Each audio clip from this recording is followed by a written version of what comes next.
जननी जन्म सौख्यानां वर्धने कुल संपदां पदवी पूर्व पुण्यानां लिख्यते जन्म पत्रिका ओम वेदात्मनाय विद्महे हिरण्यगर्भाय धीमहि तन्नो ब्रह्म प्रचोदयात् आदित्याय च सोमाय मंगलाय बुधाय च गुरु शुक्र शनिभ्यश्च राघवे கேதவே நமஹா.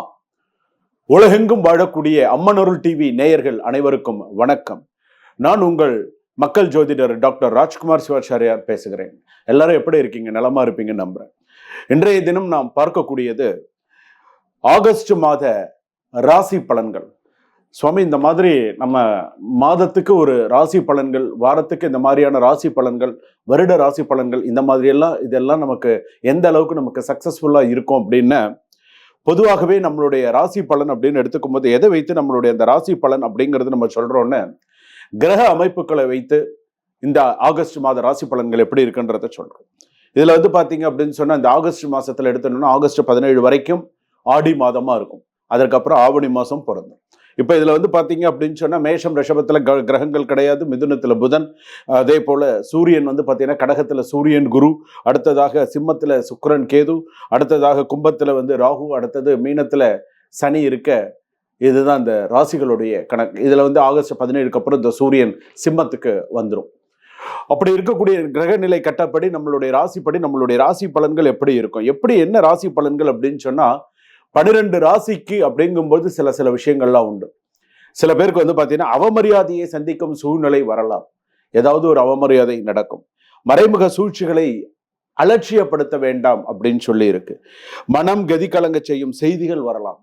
மனம் கதி கலங்க செய்யக்கூடிய செய்திகள் வரலாம். சில பேருக்கு துக்க செய்திகளாகவும் இருக்கலாம். வீண் வார்த்தை பெரிய மோதல்களாக கூட இருக்கக்கூடும் அப்படின்னு சொல்லுவான். நண்பரின் பிரச்சனையில் தலையிட்டு நீங்களே மாட்டிக்கொள்ள வேண்டாம். இதெல்லாம் பாத்தீங்க அப்படின்னு சொன்னா இந்த ஆகஸ்ட் மாத ராசி பலன்கள்ல நான் சொல்றது பாத்தீங்கன்னா ஒவ்வொரு ராசிக்கும் எப்படி இருக்கும், ஒவ்வொரு விஷயங்கள்லாம் எப்படி இருக்கும் அப்படிங்கிறது. வாங்க மேஷ ராசியிலிருந்து மீன ராசி வரைக்கும் எப்படி இருக்கு அப்படிங்கறத நம்ம ஒரு ராசிக்க நம்ம கடைசி வரைக்கும் ஸ்கிப் பண்ணாம பாருங்க. அப்பதான் நான் வீடியோல நடுவில் என்னென்ன சொல்லியிருக்கேன், என்னென்ன விஷயங்கள் சொல்லியிருக்கேன் அப்படிங்கிறது தெரியும். துலாம் ராசி நேயர்களை, துலாம் ராசி சித்திர நட்சத்திரம், துலாம் ராசி சுவாதி நட்சத்திரம், துலாம் ராசி விசாக நட்சத்திரம், துலாம் ராசி சமநிலை இருக்க வேண்டும் நினைப்பீங்க. யார் மனசையும் பாதிக்க கூடாதுன்னு நினைக்கக்கூடியவர்கள், கிவ் அண்ட் டேக் பாலிசி, விட்டு கொடுத்து போகணும்னு நினைக்கக்கூடியவர்கள் நீங்க. அதே போல இந்த மாதிரியான சில நல்ல விஷயங்கள்லாம் இருக்கும்போது யார் மனதையும் புண்படுத்தக்கூடாது என்று நினைக்கக்கூடியவர்கள் நீங்க. அந்த மாதிரிலாம் இருக்கிறவங்களுக்கு உங்களுக்கு தான் அவ்வளோ சோதனைகள் வருது. சில பேருக்கு வேலை போயிடுத்து. ஆகஸ்ட் மாசத்துல சில பேருக்கு வேலை போயிடுது. வேலை விஷயங்கள்லாம், வேலையில நிறைய பிரச்சனைகள், வேலை ப்ரெஷர்னால வேலையை விட்டுட்டு இன்னைக்கு இருக்காங்க சில பேர். திரும்ப வேலை கிடைக்குமானா கண்டிப்பா ஆகஸ்ட் மாசத்துல கிடைக்கும். ஏதாவது டவுட் இருந்துன்னு டிஸ்கிரிப்ஷன்ல நம்பர் இருக்கு, கால் பண்ணுங்க. நான் உங்களுக்கு வேலை கிடைக்கிறதுக்கான சில விஷயங்கள் சொல்றேன், பண்ணுங்க. கண்டிப்பா சிறப்பா இருக்கும். உங்க சுய ஜாதகத்தை ஒரு முறை பார்த்துக்கோ. நான் இருக்கேன், நீங்க கவலைப்படாதீங்க. ஏதாவது நல்ல விஷயங்கள்ல கண்டிப்பா எனக்கு ஃபோன் பண்ணி பேசுங்க. கண்டிப்பா உங்களுக்கு நல்ல விஷயங்கள் நடக்கும். அலுவலகத்துல நீங்கள் இருக்கக்கூடிய ஒரு பிடிக்க மறைமுக பிரச்சனை செய்யலாம். உங்களுக்கு பிடிக்காத ஒரு அலுவலகத்தை கூட தேவையில்லாத பிரச்சனை பண்ணி உங்களை வெளியில எடுறதுக்கான வாய்ப்புகள் உண்டு. அதே போல உங்களிடம் இல்லாத ஒரு குறையை இருப்பதாக கூறி வீண்பழி ஏற்படுத்தும் சூழ்நிலை வரலாம். உங்ககிட்ட இல்லாத குறையை இருப்பதாக சொல்லி பிரச்சனையை ஏற்படுத்தலாம். நான் சொல்ற வரியை நல்ல ஞாபகம் வச்சுக்கோங்க. மேலதிகாரியிடம் பேசும்போது வார்த்தைகளை அளந்து பேசுங்கள். யார்கிட்டையும் கரெக்டா பேசுங்க. நீ ஒரு வார்த்தை தப்பா சொன்னா கூட அது வேற மாதிரி போயிடும். கரெக்டா இருங்க. பிறர் செய்த தவறுக்கு நீங்கள் பொறுப்பேற்கும் சூழ்நிலை உருவாகாமல் கவனமாக பார்த்துக் கொள்வது நல்லது. அதே போல பணவரவு, எதிர்பார்த்த வருமானம் கிடைப்பதில் ஓரளவுக்கு கொஞ்சம் வருமானங்கள் கிடைக்கும். 10ல குரு, பதவி, தொழில், வேலை வாய்ப்புல சிறு பிரச்சனைகள், சஞ்சலங்கள், மன கஷ்டங்கள், மன உளைச்சல்கள் இருக்க தான் இருக்கும். ஸ்ட்ரெஸ் அதிகமா இருக்கும். உங்களை நினைச்சு உங்க பேரண்ட்ஸுக்கெல்லாம் கூட கவலைகள் அதிகமாக தான் இருக்கும். சில பேருக்கு திருமணம் மறுமணம் நடக்கிறதுக்கான வாய்ப்புகள் கிட்ட இருந்து சில பேருக்கு தள்ளி போகும். சில பேருக்கு நிச்சயதார்த்தம் வரைக்கும் போய் நின்று போறது வாய்ப்புகள்லாம் இருக்கு. ரிலேஷன்ஷிப்லாம் ஓரளவுக்கு இந்த வருஷம் இல்லாம அடுத்த வருஷம் நம்ம கல்யாணம் பண்ணிக்கலாம், இல்லை ரிலேஷன்ஷிப்ல இருப்போம் அப்புறம் பார்த்துக்கலாம் அப்படின்ற மாதிரி இருக்கும். குடும்பத்துக்கு தெரியாம கொஞ்ச நாள் வரைக்கும் இருக்கணும்னு மெயின்டைன் பண்ணணும்னு நினைக்கிறீங்க. அது எந்த அளவுக்கு போயின்னு இருக்கும் தெரியாது. ஆனா ஏதோ நல்லது நடக்கும் அப்படிங்கிறது மட்டும் ஞாபகம் வச்சுக்கோங்க. காதலன் காதலி இன்னைக்கு இருக்கக்கூடிய சூழ்நிலையில நீங்க நல்லா சம்பாதிக்கிறீங்க, நல்ல பணம் சம்பாதிக்கிறீங்க, நல்லா படிச்சிருக்கீங்க, நல்ல வேலையில இருக்கீங்க, நான் காதலிக்கிறேன், கல்யாணம் பண்ண போறேன் அப்படின்னு சொன்னா அது ஒரு ஏற்றுக்கொள்ளக்கூடிய ஒரு விஷயம். நல்ல வேலையில இருக்கேன், கை நிறைய பணம் சம்பாதிக்கிறேன், காதலிச்சுட்டு இருக்கேன், நான் வீட்டில் சொல்லலான்னு இருக்கேன்னு சொன்னா அது கொஞ்சம் ஏற்றுக்கொள்ளக்கூடிய விஷயம். 13, 14, 15, 16 வயசுல நான் காதலிச்சுட்டு இருக்கேன். 10th +1 +2 9th படிக்கும் போதே என் வேலையை நான் ஆரம்பிச்சிட்டேன், ஒரு ஸ்கூல் வாசலாம் நான் நின்றுட்டு இருக்கேன் அப்படின்னு சொன்னா அதெல்லாம் நல்லதுக்கு இல்லை. ஸோ எதை எப்படி செய்யணும், எப்படி இருக்கு அப்படிங்கிற சில விஷயங்கள் இருக்கு. ஸோ அதுக்கு தகுந்த மாதிரி இருக்கிறது நல்லது. அதே போல மாணவ மாணவிகள் படிப்புல நிறைய இன்னும் கொஞ்சம் எஃபர்ட் எடுத்து படிக்கிறது நல்லது. ஸ்போர்ட்ஸ்லலாம் இன்னும் நிறைய வரத்துக்கான வாய்ப்புகள் நிறைய சிறப்பா இருக்கு. குடும்பத்துல கணவன் மனைவி ஒருத்தருக்கு ஒருத்தர் விட்டு கொடுத்து போறது நல்லது. நல்ல கணவன் மனைவி ஒற்றுமை நல்ல சிறப்பா இருக்கு. நல்ல நல்ல ஒரு ஓப்பன் டாக்கிங் சிறப்பு. நல்ல ஓப்பனா பேசுங்க, மனம் விட்டு பேசுங்க. சில விஷயங்கள்ல நல்லா பேசுறது நல்லது. சொத்து சம்பந்தமான சில விஷயங்கள் உங்களை தேடி வரலாம். சொத்து சம்பந்தமான விஷயங்களை பேசுவதற்கான வாய்ப்புகள் வரலாம். பூர்வீக சொத்து சம்பந்தமான பேச்சுவார்த்தைகள் வரத்துக்கான வாய்ப்புகள் வரலாம். கோபத்தில் எடுத்த முடிவை உடனே செயல்படுத்தாது. கோபத்தில் ஒரு முடிவு எடுக்காத, உடனே அதை செயல்படுத்தணும் நடக்காத. என்ன செய்யணும்னு நினைக்கிறியோ அதை பொறுமையாக செய்யறது நல்லது.